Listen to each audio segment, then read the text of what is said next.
The Second World War that humanity has experienced has resulted in more deaths than the First World War. The number was more than double that, and the majority of those killed were civilians, which was tragic.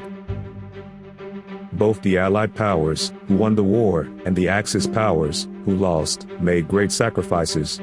People's lives and the socio-economy suffered great damage. In Europe, the main battlefield, countries that were once known as great powers were in a devastated state. However, America, whose mainland did not become a battlefield, suffered little damage from the war. America had developed industry and achieved economic prosperity in preparation for the war. In this way, America established itself as the dominant superpower in the post-World War II world. Having become such a powerful nation, the United States sought to demonstrate leadership in the post-war international community. In economics, America believed that a closed economy caused World War II. When the economy worsens, countries try to protect only their own country and form economic blocs. Bloc economies divide the world and lead to war. That's what America thought. Therefore, the United States came to believe that an open economy was necessary to prevent World War III. Let's tear down trade barriers. America began to call for creating a world in which everyone can trade under free competition.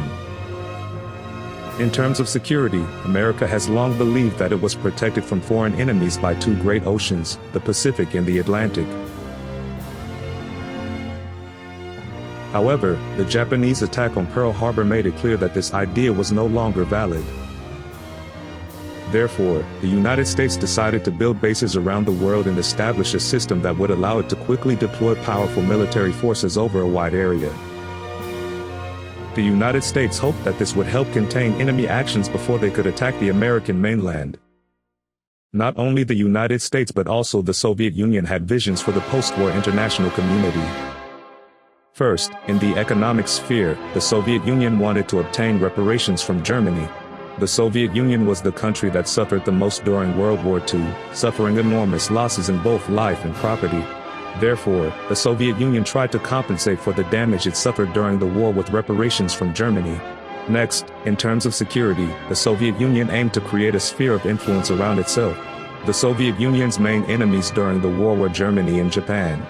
Therefore, the Soviet Union wanted to bring the countries in between into its sphere of influence and use them as a breakwater. With this in mind, the Soviet Union supported communist parties in Eastern European countries, China, Mongolia, and other places. The Soviet Union then began to support the entry of communist parties into power in various countries. Next, I will explain the post-war international order as conceived by Britain. First, in terms of the economy, Britain wanted to protect its interests in the British Empire. Britain has a long history of having colonies all over the world. Britain used this network to build a trade system that was advantageous to its own country. Therefore, a closed economy centered on their own empire was more convenient for Britain than the free and open economy advocated by the United States. Maintaining our empire is essential for us to remain a great power. That's what the British thought. In terms of security, Britain sought to unite European countries and create a third power.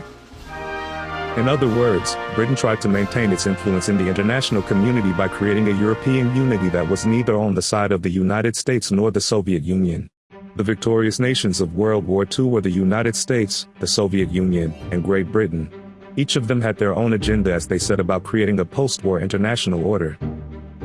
The first to move was the United States. The United States held a conference in a town called Bretton Woods.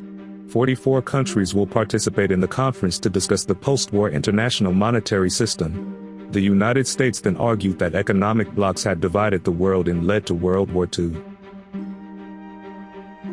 We need a free and open economy to prevent World War III.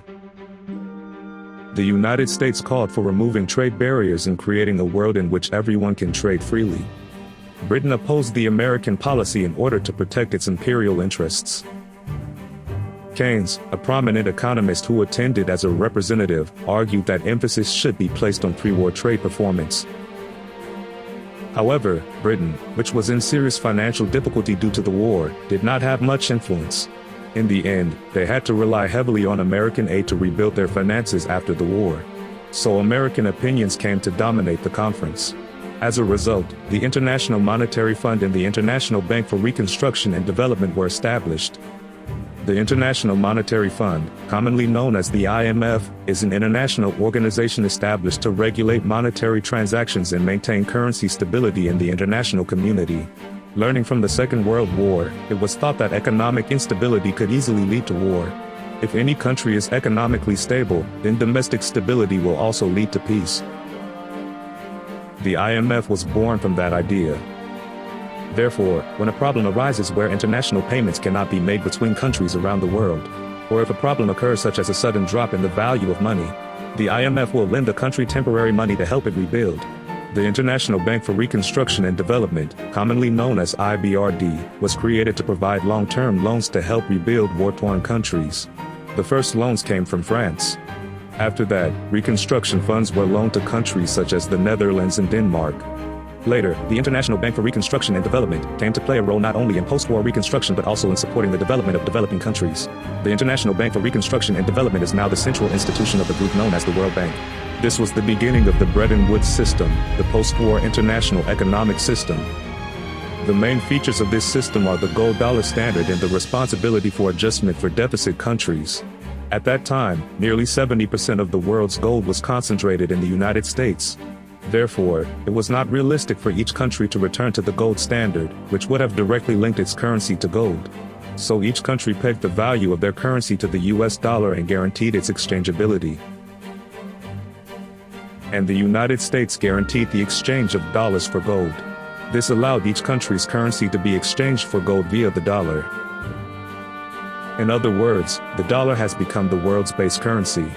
While the United States led the post-war economic order, Britain and the Soviet Union also began to move to protect their own power. One place that Britain cannot afford to give up is the Suez Canal. The Suez Canal is a key trade route connecting Britain with Asia and Africa. If Britain were to lose this port, British ships would have to take a long detour, which would be a huge burden in terms of time and fuel. Britain therefore requested the Soviet Union to recognize Greece as a British sphere of influence. Bringing Greece into its sphere of influence would prevent Soviet influence from spreading into the Eastern Mediterranean. As a result, Britain believed it could protect the Suez Canal. The Soviet Union also wanted to divide Europe into spheres of influence, so it accepted the British proposal. However, the Soviet Union would not accept this without compensation. The Soviet Union recognizes Greece as a British sphere of influence. In return, the Soviet Union asked Britain to recognize Romania and Bulgaria as Soviet spheres of influence. Furthermore, the Soviet Union strengthened its influence by making contact with Czechoslovakian President Beneš, who had fled to Britain during the war. Czechoslovakia had experienced being abandoned by Britain and France at the Munich Agreement. Czechoslovakia therefore began to believe that the next country it could rely on was the Soviet Union. In this way, the Soviet Union expanded its influence. The biggest problem in this process was Poland. Unlike Czechoslovakia, Poland was divided by Germany and the Soviet Union during the war. As a result, the Polish government in exile, which had moved to London, naturally harbored strong distrust for the Soviet Union.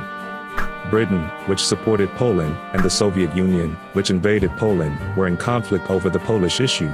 However, since it was the Soviet Union that actually drove the German army out of Poland, Britain could not strongly oppose it. We have no intention of giving up Eastern Poland, which we gained in the war. We will not allow the exiled government to return to the country. In the end, Britain had no choice but to make concessions to the Soviet Union, which made such claims. As a result, the Soviet Union did not allow the Polish government in exile to return home. A force close to the Soviet Union was allowed to establish a government in Poland. The Soviet Union used similar methods to establish an independent pro-Soviet government in Hungary. As the Soviet Union continued to expand its influence, Germany became the forefront of its security policy. The plan had already been agreed upon to divide Germany among the United States, Britain, and the Soviet Union. However, the situation changed when the United States one day said, "We do not intend to stay in Europe for long." When Britain heard this, it thought, if the US withdraws, the burden will fall on Britain.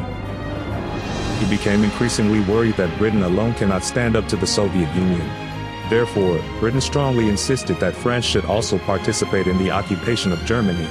With the persuasion of Britain, Germany was divided and occupied by 4 countries: the United States, Britain, the Soviet Union, and France.